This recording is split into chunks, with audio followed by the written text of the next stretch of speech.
Hello student, ये video specially class 12 science student CBSE mathematics जिनका है उनके लिए ये क्लासेस को डिजाइन किया गया है। अगर आप स्टेट बोर्ड से हैं तो ये क्लासेस को आप भी कंटिन्यू कर सकते हैं।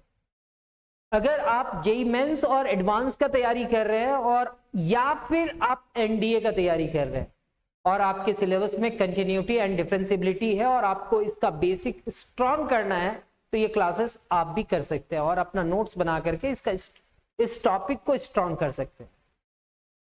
अगर कोई स्टूडेंट डिप्लोमा या पॉलिटेक्निक कर रहे हैं और उनके सिलेबस में कंटिन्यूटी एंड डिफरेंशिएबिलिटी है तो ये क्लासेस को आप भी कंटिन्यू कर सकते हैं। अगर आप अपने बेसिक मैथ्स के कॉन्सेप्ट को स्ट्रॉन्ग करना चाहते हैं और मैथ्स को इजीली और सिस्टमैटिकली समझना चाहते हैं तो ये क्लासेस आपके लिए परफेक्ट है। मेरा नाम संदीप और आप देख रहे हैं मैथ्स विद संदीप भट्ट। चलिए शुरू करते हैं। सर, आज के इस क्लास में हम लोग देखने वाले हैं कंटिन्यूटी एंड डिफरेंशिएबिलिटी का ग्राफ। तो सर, ये ग्राफ क्यों पढ़ा रहे हैं सर हम लोग को कंटिन्यूटी में? तो आज के क्लास में हम लोग थोड़ा सीखेंगे कि आखिर ग्राफ क्यों देखते हैं सर कंटिन्यूटी में। फॉर एग्जाम्पल मान लेते हैं ये हमारा x है। अभी तक नहीं बतलाए थे, 2 क्लास हो चुका था ग्राफ का, लेकिन आप लोग को नहीं बतलाए थे। अब थोड़ा सा बतला देते हैं कि आखिर हम लोग ग्राफ के हेल्प से कंटिन्यूटी क्यों चेक करते हैं। तो सर ये हमारा x है यानी कि रियल नंबर डोमेन, और ये हमारा y है। क्या है? y है। फंक्शन के बारे में बतलाया थे ना सर, ये हमारा y है कोडोमेन। ये भी रियल नंबर, ये भी रियल नंबर। इसको x से दिखलाए थे और इसको y से दिखलाया, और ये दोनों के बीच में मैपिंग जो हुआ था वो f था। ठीक है सर, थोड़ा बहुत याद आ रहा है? ठीक है। यहां पे एक कर्व बना, आप इतना कर्व बना चुके हैं कि आपको मालूम होगा कि कर्व कैसे बनता है। जब हम x का वैल्यू फंक्शन में रखते हैं तो एक कर्व बनता है। अब मान लेते हैं यहां पे और यहां पे, तो ऐसा कर्व को हम लोग कहते हैं कंटिन्यूअस कर्व। ये कर्व कहीं पे भी ब्रेक नहीं हुआ, यहां से स्टार्ट करा और यहां से जब ये कर्व को बनाने के लिए गए तो पेन को हम उठाए नहीं और ये कर्व बन गया। कहीं पे भी पेन नहीं उठा तो ये कर्व क्या है? कंटिन्यूअस है। क्या है? कंटिन्यूअस है। लेकिन अगर ये कर्व यहां पे ब्रेक हो जाता, ब्रेक होकर के ये इधर चला जाता और ये इधर आ जाता, तो सर कर्व ये साइड तो कंटिन्यूअस है सर ये साइड भी कंटिन्यूअस है सर। और यहां पे मान लेते हैं हमारा होलो होता और ये मान लेते हैं कोई पॉइंट ए होता है, x इक्वल टू ए पे चेक करना होता कि ये फंक्शन कंटिन्यूअस है या डिसकंटिन्यूअस। सर इधर तो मेरा ये कर्व कंटिन्यूअस है, इस जगह पे भी ये कर्व कंटिन्यूअस है, लेकिन यहां पे आकर के ना ये होलो है और ये डार्क है, यानी कि ये फंक्शन टूट चुका है। इस कर्व को बनाने के लिए आप देख रहे होंगे ये कर्व बना है, यहाँ पे होलो है और यहाँ पे डार्क है, इसका मतलब ये कर्व डिसकंटिन्यूअस है। ठीक है सर। अगर ये कर्व डिसकंटिन्यूअस है तो ऐसा भी तो हो सकता है सर कि यहां पे होलो हो जाए और यहां पे डार्क हो जाए। यहां पे क्या हो जाए? डार्क, और यहां पे क्या हो जाए? होलो। यहां पे होलो हो जाए, मतलब इस पॉइंट पे यहां पे वैल्यू तो दे रहा है सर, लेकिन यहां पे वैल्यू एग्जिस्ट नहीं कर रहा है। यानी कि इसका राइट साइड में जा रहा है तो राइट हैंड लिमिट एग्जिस्ट नहीं कर रहा है, लेकिन लेफ्ट हैंड एग्जिस्ट कर रहा है।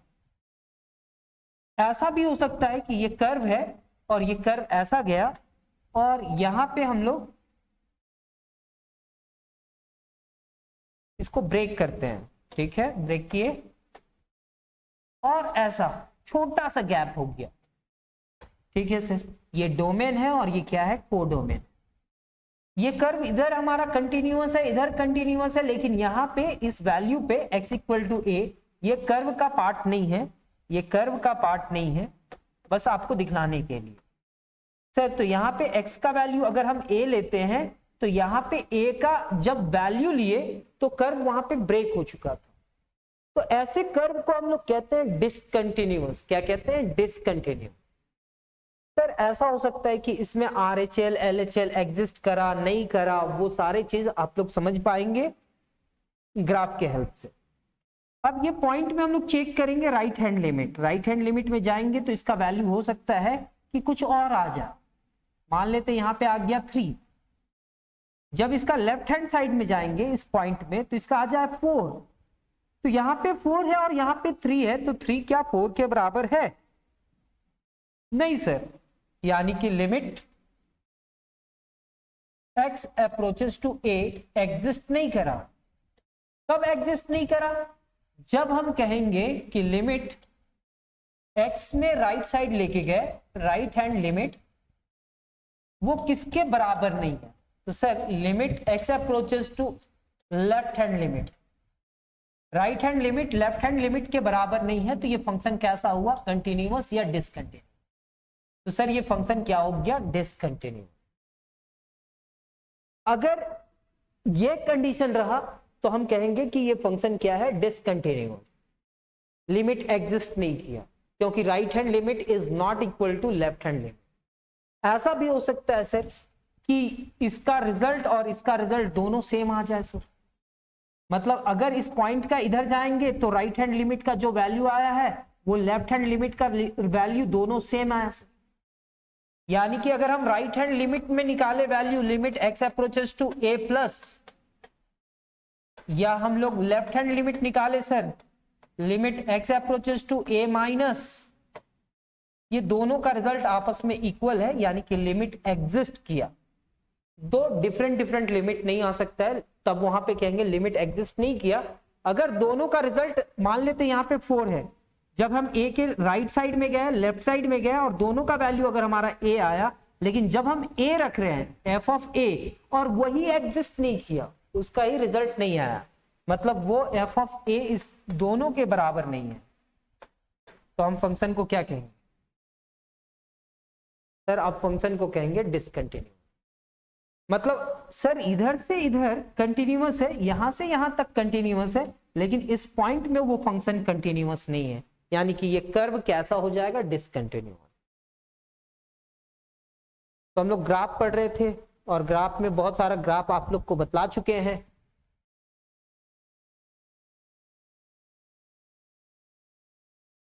लास्ट क्लास में हम लोग ये ग्राफ तो देख ही लिए थे, ये भी देख लिए थे। अब हम लोग देखेंगे एक्सपोनेंशियल फंक्शन का ग्राफ।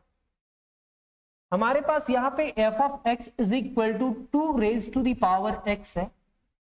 जब हम x के जगह पे 0 रखें, या x के जगह पे 1 रखेंगे, या x के जगह पे 2 रखेंगे, या x के जगह पे 3 रखेंगे, तो सर डोमेन x के जगह पे 0 रख देते हैं, तो 2 raise to the power 0 is equal to 1 हो जाएगा। आप x के जगह पे 0 रखे और x के जगह पे 0 रखे तो 1 आया, यानी कि अब यहां पे आप 1 रख दो सर, तो 2 raise to the power 1 is equal to 2 हो जाएगा। 2 रखेंगे, 2 raise to the power 2 is equal to 4 हो जाएगा। 3 रखो, 2 raise to the power 3 is equal to 8 हो जाएगा। सिमिलरली आप -1 -2 रखो। जब हम -1 रखेंगे तो यहाँ पे 2 का पावर -1 यानी कि 1/2 हो जाएगा। अच्छा -2 रखते हैं तो 2 का पावर -2 यानी कि 1 डिवाइडेड बाई 2 का स्क्वायर और 1 डिवाइडेड बाई 4 हो जाएगा।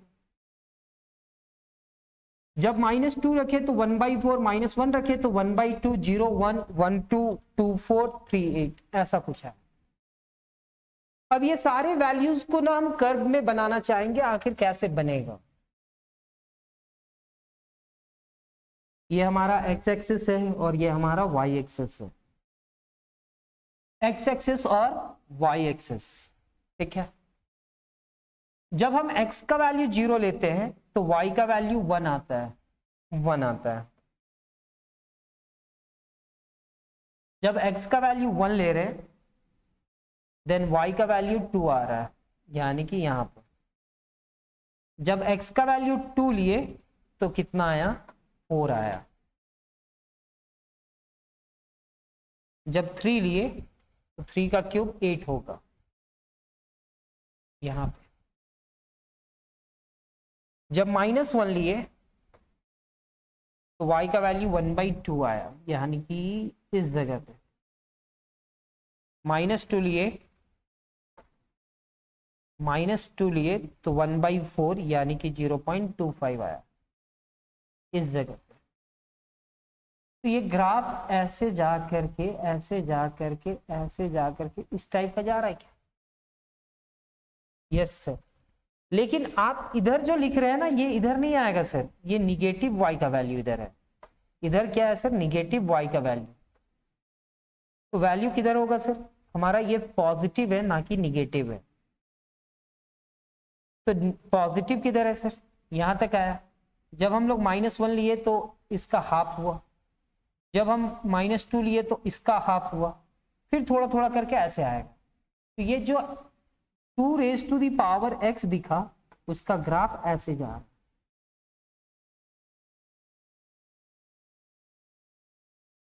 उम्मीद करें कि ये ग्राफ समझ में आया होगा। ठीक है, अब यहाँ पे जो ग्राफ बना था वो कैसा ग्राफ बना था? ऐसे जा रहा, जब 2 raised to the power x था।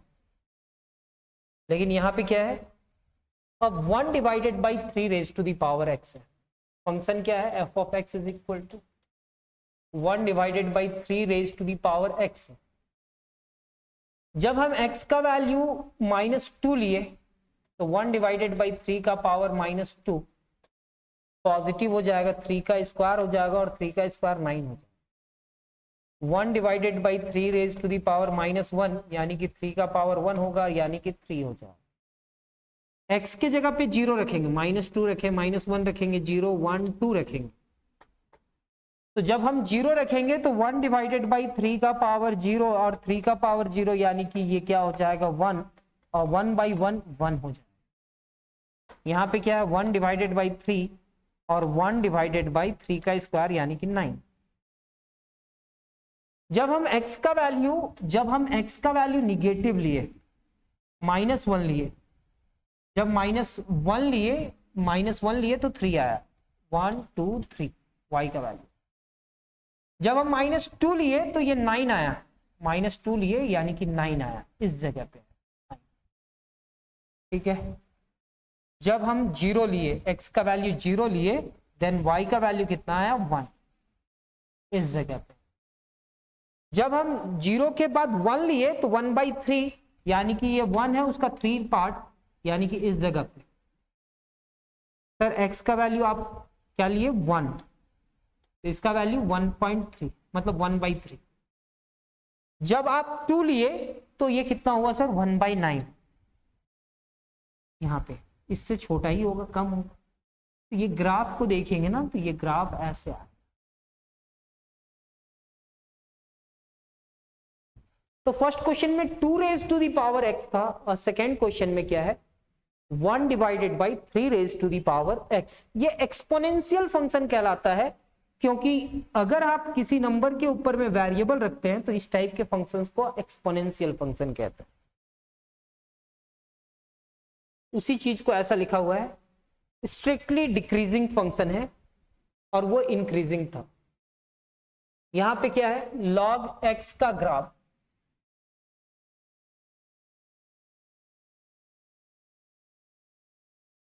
जब a का वैल्यू ग्रेटर देन 1 होगा तब, या 0 और 1 के बीच में होगा तब। तो लिख लेते हैं f(x) is equal to log x to the base of a। इसको पढ़ते हैं log x to the base of a। मान लेते हैं कि a का वैल्यू ग्रेटर देन 1 हुआ, 1 से बड़ा हुआ, उसके बारे में सोच रहे हैं। तो इस f(x) को y लिखा जा सकता है, लिख दो सर। और जैसे ही y लिखे तो ये क्या होगा? log x to the base of a।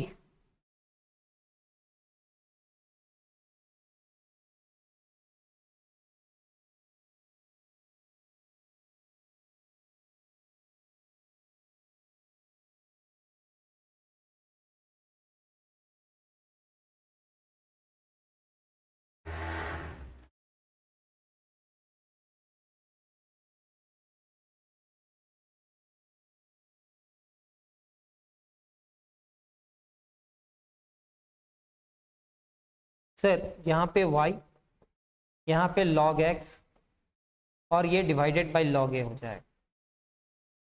log a इधर आएगा ना सर, तो y इंटू log a हो जाएगा is equal to log x हो जाएगा। ये पावर में चला जाएगा, यानी कि log a raise to the power y और यहाँ पे log x हो जाएगा। log log कैंसिल, तो y is equal to x is equal to a raise to the power y होगा। इसको एक्सपोनेंशियल फंक्शन कहेंगे क्या? कहेंगे। अब मेरे को बतलाओ, y का वैल्यू रखना है, तो y का वैल्यू अगर वैल्यू 0 रखें, 2 raise to the power x देखे थे, और 1/3 यानी कि 1/3 किसके बीच में है? 0 और 1 के बीच में, और 2 किसके बीच में है?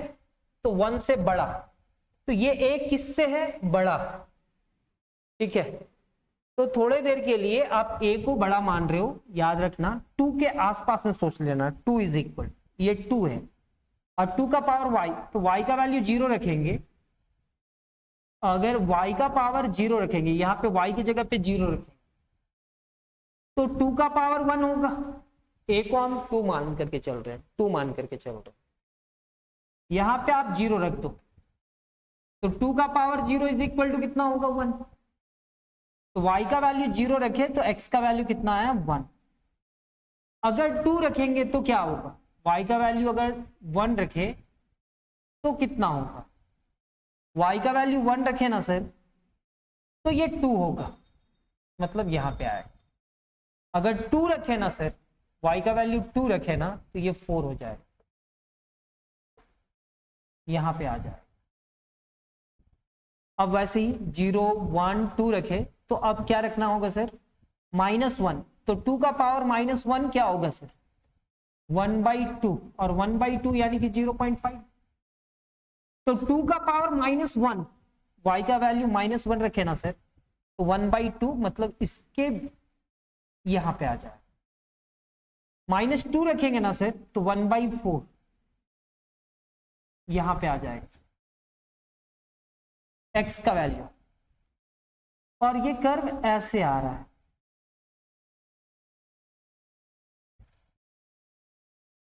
क्या ये कर्व ऐसे जा रहा है? Yes sir. तो ये क्रॉस तो नहीं करेगा, इधर इधर क्रॉस नहीं करेगा, ऐसे जाएगा, ऐसे। कब? जब 1 से बड़ा वैल्यू लेंगे तो। ठीक है, अब 0 से बड़ा लेना है और 1 से छोटा लेना है a का वैल्यू, तो 1/3 लिखे थे ना। 1/3 क्या इसी कंडीशन को सेटिस्फाई करता है? करता है। तो ग्राफ ऐसे बन जाएगा, इस तरह का। ठीक है, ठीक है। और y का a का वैल्यू यहां पे है इतना, और हम लोग जानते हैं कि y is equal to x हमारा किस टाइप का लाइन है? इस टाइप का लाइन। इसका एक ग्राफ ऐसे बना, दूसरा ग्राफ ऐसे बना, और y is equal to x ऐसा स्ट्रेट लाइन होगा, ये दिखलाया गया।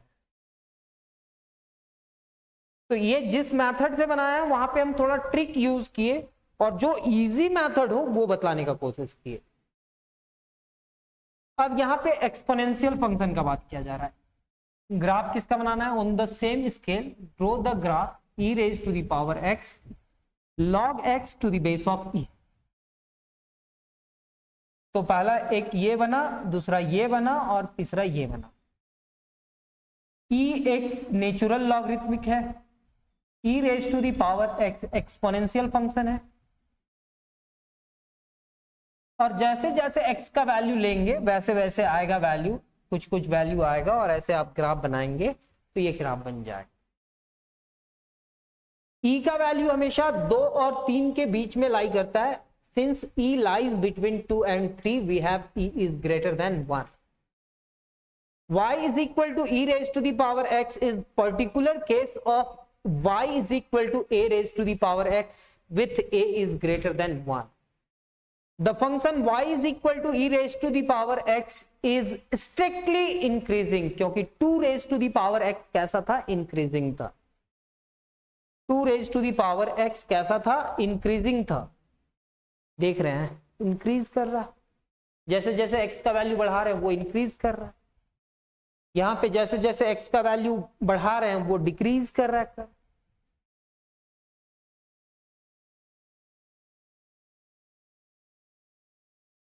इसका डोमेन तो रियल नंबर होगा, x का वैल्यू कोई भी रियल नंबर ले सकते हो, लेकिन इसका रेंज क्या होगा? 0 से लेकर के इंफिनिटी तक.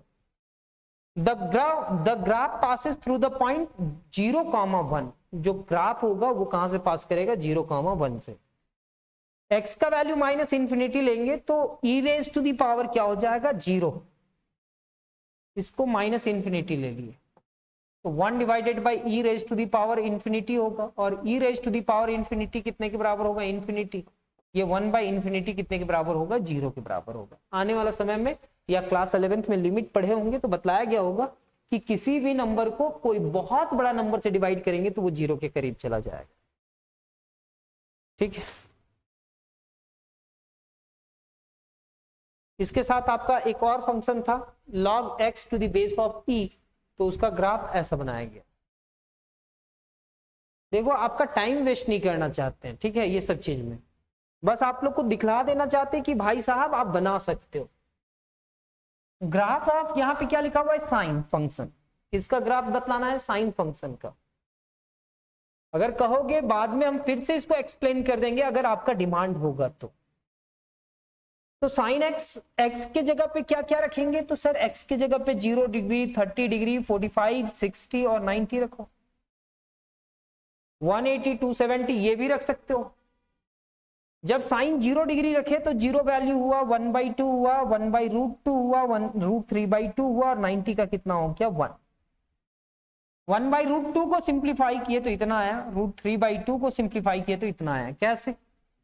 1 डिवाइडेड बाई √2 है ना सर, तो 1 डिवाइडेड बाई √2 को क्या लिख सकते हैं? 1 डिवाइडेड बाई √2 और √2 से मल्टीप्लाई करा, √2 से डिवाइड करा, ये √2 होगा सर और ये 2 हो जाएगा. √2 का वैल्यू कितना हो जाएगा? 1.4142 और यहाँ पे 2 है, यानी कि इसको डिवाइड करा ना तो 0.7 करके कुछ लिखा हुआ है ना, 707, ये 87. तो वैसे ही निकाला है जैसे आप सोच रहे हैं. ठीक है. तो अब हम लोग यहां पे सोचेंगे क्या? 0 डिग्री, 30 डिग्री, 45 डिग्री, 60 डिग्री ऐसा लिखा हुआ है. तो सर जब हम लोग यहां पे लिखे x का वैल्यू 0, देन y का भी वैल्यू क्या है? 0. x का वैल्यू 30 डिग्री, 30 डिग्री मतलब हम लोग उधर जाएंगे, ये साइड, यहां से यहां तक 30 डिग्री. ये 30 डिग्री हुआ तो y का वैल्यू कितना हुआ? 1/2, मतलब यहां पे कर 45, यानी कि ये 0.5 है सर. 45 थोड़ा सा आगे गया यानी कि 0.7 यहां पे आया. 87 थोड़ा सा और आगे चला जाएगा 60 डिग्री में. ठीक है, इससे ऊपर चला जाएगा. और जैसे ही 90 डिग्री हुआ तो 90 डिग्री में 1 आ गया, एग्जैक्टली 1 आया. अब उसके बाद धीरे धीरे धीरे धीरे धीरे वैल्यू फिर घटेगा. तो 0 से 90 तक तो इंक्रीज किया, फिर ऐसे डिक्रीज करेगा, क्योंकि 90 के बाद हम लोग 90 में 30 जोड़ दो सर. 90 में 30 जोड़ोगे तो कितना हो जाएगा? 120. और 120 का वैल्यू क्या होगा? डिक्रीज होगा, घटेगा, कम होगा. कैसे सर? देखो ना, साइन आप लोग सीखे होंगे साइन 120 डिग्री का वैल्यू निकालना. कैसे? 180 या 90 से. तो यहां पे हम लोग लिखेंगे साइन 90 प्लस 30, और sine 90 plus 30 is equal to cos 30 होगा क्या? कॉस 30 पॉजिटिव में होगा. cos 30 डिग्री का वैल्यू कितना होता है, यहाँ तो एग्जैक्टली 1 है मन। cos 30 डिग्री का वैल्यू कितना होता है, √3/2, और √3/2 को तो सिंप्लीफाई किया ना आप, 0.87, मतलब इतना के आसपास। फिर ये और 180 में तो 0 हो जाएगा। तो यहां से कर्व ऐसे गया और ऐसे रोटेट किया, ये हमारा 180 डिग्री है, यानी कि पाई है। ठीक है, तो 180 के बाद भी होगा ना सर, 180 के बाद भी 30 जोड़ दो तो 210 होगा, और 210 यानी कि सेकेंड या थर्ड क्वाड्रेंट में वैल्यू ऐसे बढ़ते जाएगा। तो सर ये ऐसे फिर -1 तक जाएगा, सबसे पहले -1 तक जाएगा और फिर रोटेट करेगा, और फिर ये क्या हो जाएगा 2π। तो सर सिमिलरली ये ऐसे आएगा फिर ऐसे जाएगा। तो ये sin x का ग्राफ है, और sin x का ग्राफ कहां से जाता है, ओरिजिन से होकर के। कहां से जाता है, ओरिजिन से। और ये ग्राफ कैसा है, कंटिन्यूअस है, कहीं पे ब्रेक नहीं कर रहा। कहां से कहां तक आप वैल्यू लेकर के चलना, -2π से +2π के बीच में, और आपको पता चल जाएगा कि इसका ग्राफ कैसे बनेगा।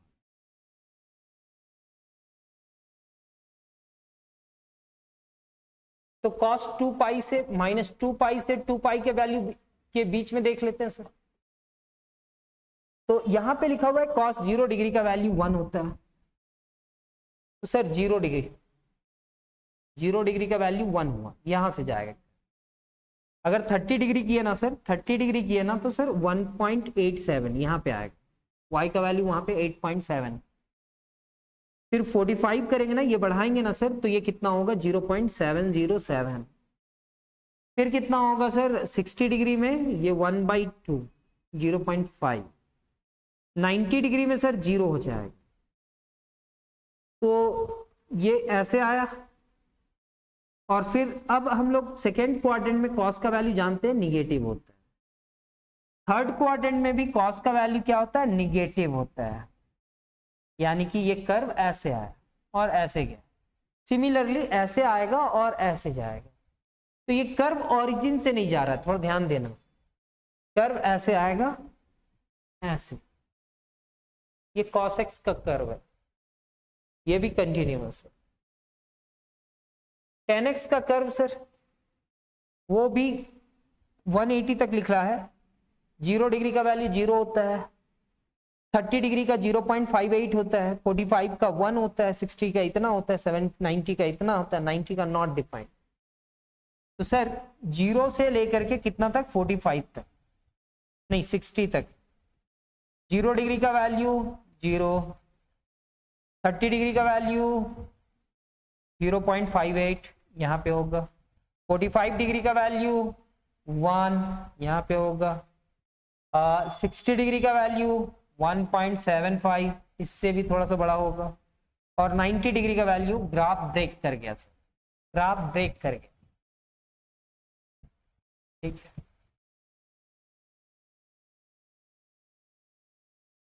मतलब ये कर्व ऐसे गया।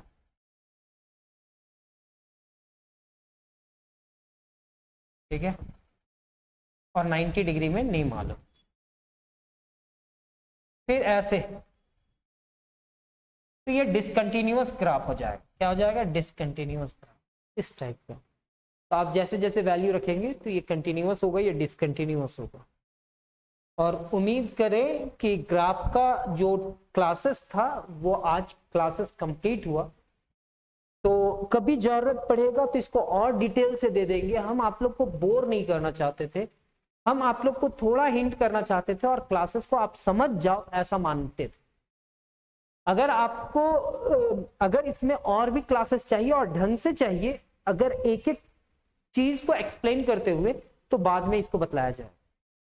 और आने वाला क्लासेस में हम इसके एग्जाम्पल्स और एक्सरसाइज के क्वेश्चंस को बहुत अच्छे तरीके से सॉल्व करके आपको सिखलाना चाहेंगे। इसका 70% क्वेश्चन ग्राफ से नहीं होता है, इसका क्वेश्चंस कहाँ से होता है, तो इसका क्वेश्चंस होता है आपका एप्लीकेशन से क्वेश्चंस होते हैं।